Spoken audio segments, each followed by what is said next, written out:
जी, आज मैं आपसे बात करूँगा कि एक्सेसिव यूज़ ऑफ एंटीबायोटिक्स की वजह से क्या साइड इफ़ेक्ट्स होते हैं और किस किस्म के मसाइल आ सकते हैं। मेरा नाम डॉक्टर कैसर फ़ारूक है, मैं कंसल्टेंट फ़िज़िशियन हूँ और मैं शेख ज़ायद हॉस्पिटल लाहौर में काम कर रहा हूँ।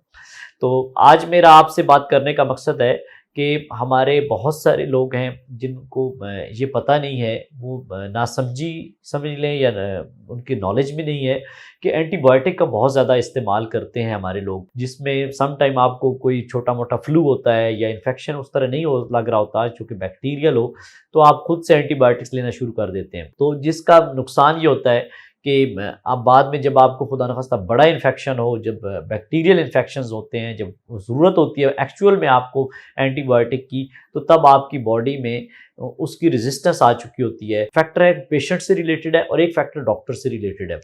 पेशेंट का ये है कि आप सेल्फ मेडिकेशंस जब करते हैं, आपको सपोज़ घर में किसी एक फ़र्द को कोई मसला हुआ, उसने एक एंटीबायोटिक किसी डॉक्टर ने प्रिस्क्राइब की, तो वो सारा घर ख़ानदान लेना शुरू कर देता है। जिसकी वजह से फिर वो सारे लोगों में इवन उनको ज़रूरत ना भी हो उसकी एंटीबायोटिक की, हो सकता है कोई वायरल इन्फेक्शन हो जो कि सिंपल सिम्टोमेटिक ट्रीटमेंट से रिलीफ होने वाला हो, लेकिन जब आप एंटीबायोटिक लेंगे तो उसके एंटीबायोटिक की रेजिस्टेंस भी आपकी बॉडी में डेवलप होगी।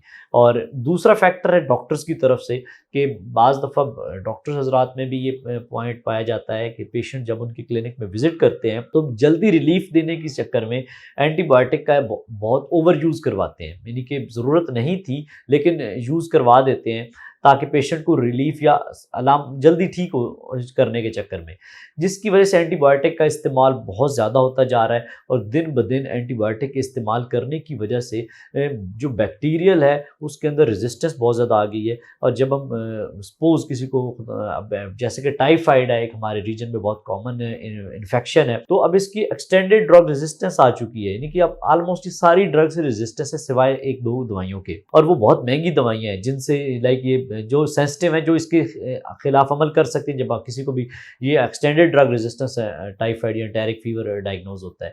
तो इसके लिए ज़रूरी ये है कि आप खुद से सेल्फ मेडिकेशंस ना करें, आप प्रॉपर एक डॉक्टर की कंसल्टेशन के साथ फिर एंटीबायोटिक लें। और जब एंटीबायोटिक किसी को सजेस्ट की जाती है तो उसका पूरा टाइम पीरियड जो सजेस्ट किया जाए उतना इस्तेमाल करें।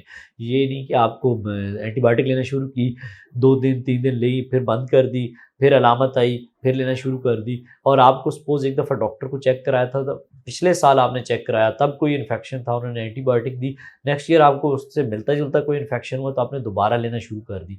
तो जिसकी वजह से प्रॉब्लम्स आते हैं। हर एंटीबायोटिक की कवरेज डिफरेंट होती है। सपोज़ जो चेस्ट इन्फेक्शन की एंटीबायोटिक होगी, उसकी कवरेज पेशाब की, यूरिन की इन्फेक्शन की इतनी अच्छी नहीं होगी, पेट की इन्फेक्शन को इतना अच्छा कवर नहीं करेगी। तो ये एक डॉक्टर ही डिसाइड कर सकता है कौन सी एंटीबायोटिक किस टाइम पे और कब देनी चाहिए। जैसा कि बच्चों के एंटीबायोटिक्स की डोज़ डिफरेंट हो सकती है, एडल्ट्स में डिफरेंट हो सकती है, किसी का गुर्दे की फेलियर है तो उसमें एंटीबायोटिक की डोज़ की एडजस्टमेंट हो सकती है।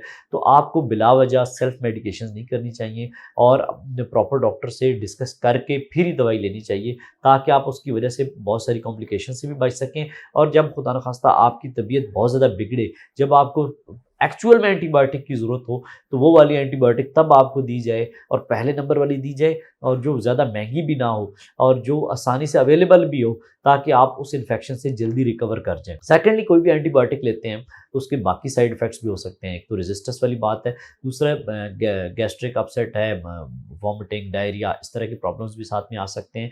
तो ओवर यूज़ नहीं करना चाहिए और डॉक्टर से मशवरे के साथ करना चाहिए, ताकि आप इन सारी कॉम्प्लिकेशन से बच सकें। शुक्रिया।